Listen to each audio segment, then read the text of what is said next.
当艾沃尔因为不想被切无名指而将袖剑戴在手背的那一刻，刺客们也终于想起了袖剑的正确用法。今天黄魔就来给大家回顾这部维京人眼中的天堂——刺客信条：英灵殿。公元847年，主角艾沃尔出生在挪威杜亚氏族的村庄之中，他的父母是骁勇善战的维京战士。而在艾沃尔8岁那年，氏族举办的宴会上，父亲瓦林让艾沃尔将一个象征着友谊的臂环献给杜亚氏族的首领斯蒂比约恩。就在众人高唱维京战歌那一刻，氏族的仇敌残暴者科约特维偷袭了他们的村庄，杜亚氏族想要抵抗，却为时已晚。在科约特维投降不杀的要求下，父亲瓦林为了保全家人和氏族的性命，屈辱地放下了战斧。这也意味着父亲只能作为一个懦夫死去，死后的灵魂也无法到达英灵殿。但是科约特维出尔反尔，在父亲瓦林放下战斧以后将之杀死，这也导致母亲被害。好在关键时刻，氏族首领的儿子西格德骑上战马将艾沃尔救走，但两人在逃亡的路上被敌人袭击，艾沃尔因此跌到了冰湖之上。还没缓过神来的艾沃尔又被一只野狼疯狂地撕咬，野狼最终一口咬在了他的脖子上。濒死之际，艾沃尔仿佛看到了众神之王奥丁的身影，两只突然出现的渡鸦朝着野狼就发动了攻击。艾沃尔因此脱困，他毫不犹豫地拿起斧头反手就结果了野狼。10多年后，艾沃尔成长为了一名强悍的维京战士，并且因为反杀恶狼的战绩，艾沃尔获得了狼纹者的称号。时间并没有让他忘记仇恨，他一直没有停止寻找残暴者科约特维。但艾沃尔同时也埋怨着父亲瓦林的软弱，在寻找仇人的途中，艾沃尔还找回了当初父亲被收缴的战斧。不久后，杜亚氏族首领的儿子西格德在外出游历多年后回到了家中，并且带回了2个在外结识的好友，无形者成员巴西姆以及他的徒弟海什姆。大哥西格德归来，艾沃尔自然是和嫂子一起前去迎接。在当晚举行的宴会上，西格德将巴西姆送给他象征着无形者的袖剑转赠给了艾沃尔。艾沃尔在巴西姆的注视下，自然地将袖剑戴在了手背处，并且对无形者非要把袖剑戴在内侧还得切掉无名指表示遗憾。而这一次西格德回来，下定了决心要了结杜亚氏族和残暴者科约特维之间的仇恨。于是西格德和艾沃尔以及无形者巴西姆联合了金发王哈拉尔德的势力，一起对科约特维所在的堡垒发动了总攻。最终艾沃尔亲手了结了杀父仇人，成功的报了血海深仇。可惜的是，科约特维的儿子哥姆却趁乱骑马逃走，没有能够斩草除根。随着战斗的胜利，金发王哈拉尔德顺势召开了阿尔廷会议，表示了自己想要统一挪威的想法。没想到科约特维的儿子哥姆想要趁机投靠金发王，然而现在的哥姆已经没有了价值，于是金发王放逐了哥姆。这时西格德的父亲作为杜亚氏族的首领，不想再看到自己的氏族因为战乱而流血，于是他对金发王统一挪威的想法表示了归顺。但心中有抱负的西格德却对父亲的行为嗤之以鼻，当众指责了父亲的软弱。不甘心的西格德回到氏族，当即就带上追随自己的手下，准备前往英格兰去创造属于自己的王国。艾沃尔自然也誓死追随兄长，与他一起驾驶着维京战船朝着大洋彼岸进发。狼纹者艾沃尔的名号将会彻响整片英格兰大陆。对了，现在手机也能玩同款刺客信条英灵殿了，试试左下角开黑云，只要有网，海量大作电脑游戏即点即玩。在经历了近1个月的海上漂泊以后，艾沃尔和西格德抵达了英格兰南部地区，在这里他们创造了属于自己的殖民地，氏族改名黑鸦氏族，并将新的定居点起名为雷文斯索普。安顿好一切后，西格德先一步前往莱斯特郡与拉格纳之子会面，艾沃尔则全权负责与英格兰各地势力结盟以及定居点发展的事务。他先是前往剑桥郡，帮助诺斯将领索马重新集结他的夏日大军，击溃了占据优势的萨克逊人，并大获全胜，还帮助索马找出了手下的叛徒。最后艾沃尔突袭了萨克逊首领魏格曼德所在的修道院，彻底夺回了失陷的剑桥郡。剑桥郡与黑鸦氏族宣告结盟，仅仅取得一方结盟还远远不够。艾沃尔紧接着前往莱斯特郡，帮助伊瓦尔和乌巴推翻了现任国王伯格雷德的统治，将西奥武夫扶持为新的国王。在见证了西奥武夫的加冕仪式后，莱斯特郡与黑鸦氏族宣告结盟。再次启程，艾沃尔前往东昂格利亚，帮助年少的国王奥斯瓦德击败了维京人首领鲁德所率领的维京海盗。在这期间，艾沃尔教会了奥斯瓦德战斗以及身为一个国王该有的行事准则，让他成为了一名真正的国王。在加冕仪式上，艾沃尔见证了这位年少的国王与维京人瓦尔蒂斯的婚礼。随着艾沃尔与众多势力的结盟，狼纹者与他的黑鸦氏族在英格兰这片大陆声名大噪。另一方面，定居点也在逐渐壮大。艾沃尔还为海什姆建立了新的无形者据点，帮助无形者铲除在英格兰的上古维续者，迎接了曾经的杜亚氏族先知瓦尔卡定居此处。很快，黑鸦氏族结盟的步伐迎来了转折。在牛津郡，艾沃尔与兄长西格德和巴西姆会合，但此时西格德的行为似乎在巴西姆的诱导下越发的不正常。西格德认为自己是神的转世，还妄图统治整个英格兰。为了寻找一个叫福凯的女人，甚至不惜与韦塞克斯国王阿尔弗雷德作对。就在他们救出福凯以后，阿尔弗雷德率军包围了他们，但没想到的是，福凯竟然正是阿尔弗雷德的手下，同时他也是上古维续者的一员。福凯察觉到西格德可能是神的转世，于是他丝毫不念救命之恩，直接让阿尔弗雷德将西格德扣留。因为以黑鸦氏族目前的实力还不足以对抗阿尔弗雷德，于是艾沃尔只能回到据点，继续扩大黑鸦氏族结盟的版图。寻找结盟的期间，西格德也算是在结盟的道路上越走越远。好在艾沃尔为了照顾大哥的感受，选择了与嫂子兰蒂夫越来越近。没能照顾好大哥，艾沃尔就只能照顾好嫂子了。不久后，艾沃尔尔与巴西姆一起成功得知了福凯的下落，于是他集结了目前所有的盟友，对福凯所在的堡垒发动了总攻。在经过了惨烈的厮杀过后，艾沃尔成功的将西格德救回，福凯这个罪魁祸首也被艾沃尔追上并将之杀死。但不幸的是，西格德因为遭到福凯的折磨，失去了他的右臂，只为唤醒西格德体内属于神的记忆。在经历了这种非人的折磨以后，如果说之前西格德被巴西姆蛊惑只是有点不正常的话，那么在经过了这件事情过后，回到家的西格德已经彻底失去了理智，他开始变得极端暴力，甚至想要重新获得前世身为神的地位。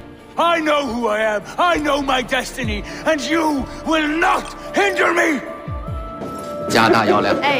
为了能够治好西格德，艾沃尔决定前去寻求先知的帮助。因为自从艾沃尔被狼吻过后，他总能看见众神之王奥丁的身影在自己面前逼逼赖赖。或许知道了这一切的原因，就能治好兄长西格德。于是先知当场就为艾沃尔调配了一剂能够开启神识的猛药。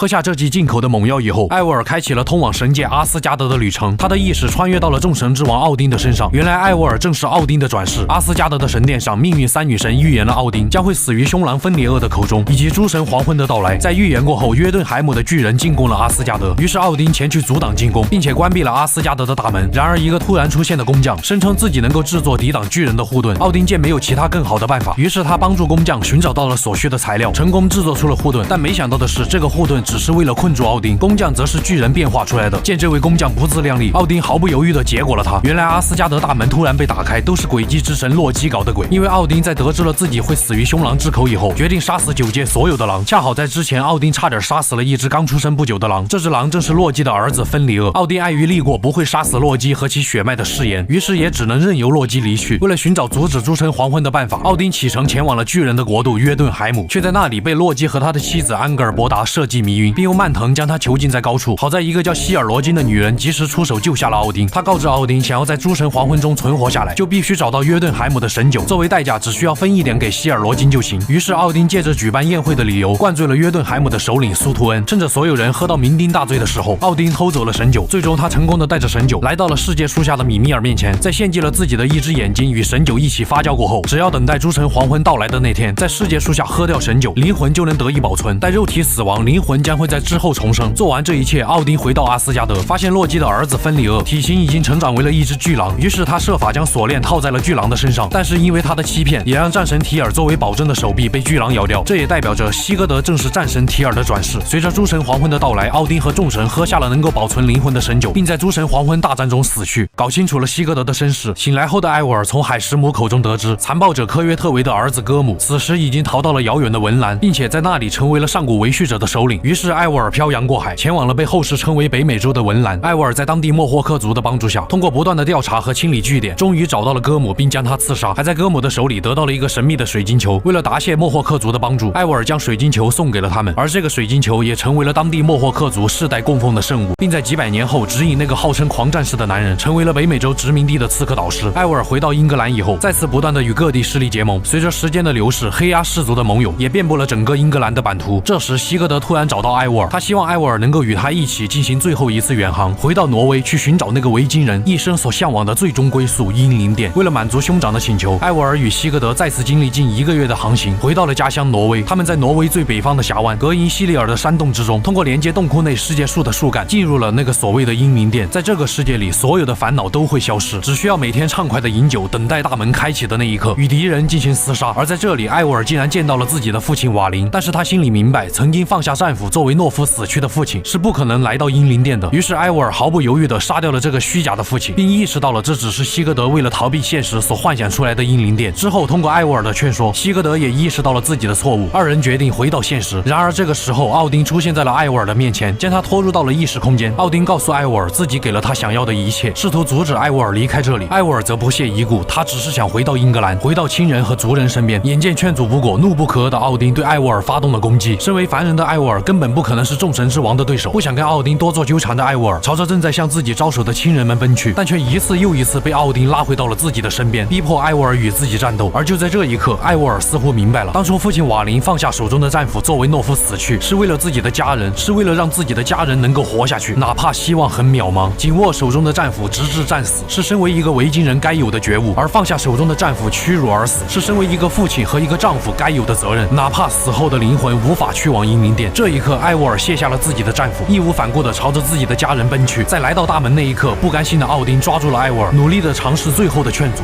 Glory, power, what more do you need?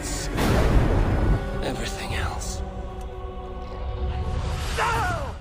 从幻境中清醒过来的艾沃尔发现兄长西格德此时已经被巴西姆挟持，原来巴西姆正是诡计之神洛基的转世。巴西姆一直错把西格德当作奥丁，忽视了艾沃尔的存在。他接近西格德也只是为了给儿子芬里厄报仇，一切因果也都明朗。在经过了惨烈的战斗过后，艾沃尔与西格德合力强行把巴西姆永久的链接到了虚假的英灵殿之中。经历了这些事情，西格德坦白了自己已经知道了艾沃尔与嫂子的事，并且表示自己愿意退位。他将黑鸦氏族交给了艾沃尔，并和妻子兰蒂夫解除了婚约，自己则作为黑鸦氏族的一员辅佐艾沃尔。如今黑鸦氏族的盟友已经遍布整个英格兰，接下来就是该找阿尔弗雷德清算的时候了。于是艾沃尔召集了所有的盟友向韦塞克斯王国宣战。随着战斗的进行，盟友索马和乌巴相继战死。最终在经历了漫长的攻城战过后，黑鸦氏族的联盟击败了韦塞克斯王国，但阿尔弗雷德却早已趁乱逃走。不久后，斯开岛的先知找到艾沃尔，他希望艾沃尔能够前去斯开岛，帮助那里的村民摆脱噩梦，并且这件事情还和嫂子兰蒂夫有关。当然现在已经不能叫嫂子了。在得知这个消息以后，艾沃尔当即前往斯开岛调查起了噩梦的源头。跟着线索，艾沃尔在一处尸横遍野的空地发现了一个非常像兰蒂夫的背影。当这个人回头的时候，竟然正是那个已经获得永生的卡珊德拉。两人各自都充满了警惕，一言不合便大打出手。一段惊心动魄的战斗过后，双方都各自亮出了无形者的标志性武器，这才善罢甘休。两人冷静下来以后，开始互相说明来意。经过商量，他们都是想要找到噩梦的源头，于是决定结伴而行。经过两人不算太默契的合作，也终于找到了源头。原来导致村民做噩梦的正是依恋碎片金苹果。艾沃尔没有丝毫警惕，竟然直接拿起了金苹果，瞬间就遭到了强大力量的反噬。好在早已经验丰富的卡珊德拉及时出手，帮助艾沃尔摆脱了反噬。事情过后，艾沃尔为了表示感谢，邀请卡珊德拉来一场不醉不归的盛宴。在酒桌上，卡珊德拉甚至教会了艾沃尔属于希腊的国粹。